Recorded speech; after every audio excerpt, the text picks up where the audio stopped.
Wala.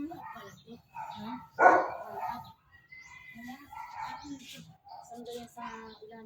Akala ko roll up. Gagawin na lang yan. Training niya po sa Canada ngayon. Housekeeping.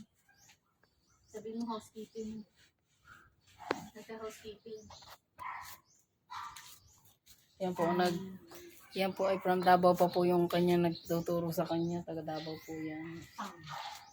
Marami pong durian yung dala-dala.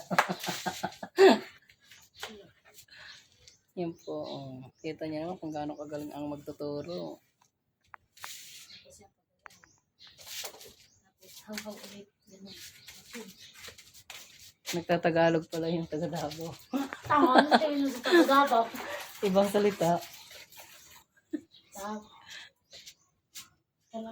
Mars, ipapasok ko to sa iyo. Ikaw ang magmamay, ha? Ipitan mo na. Yung paano? Basta yung hindi nakalungan. Yan po, diga, alagang-alaga. Oh. Yan. Kakaligaw-gaw.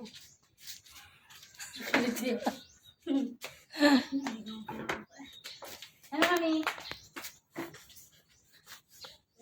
Basta may makita kang mga brown gayon. Ari Diyos o yan. Ba, edi yan, bro. Hindi, may makita kang ano, gabok.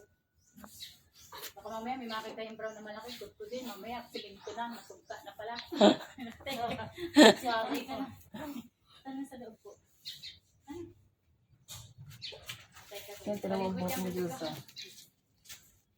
Dami yan ng lalaki sa buhok. Baka sobrang dami mo pa maglagay ng shampoo. Maglagay sa jagay. Tapos Mars, ang ilalagay mong tugtog eh.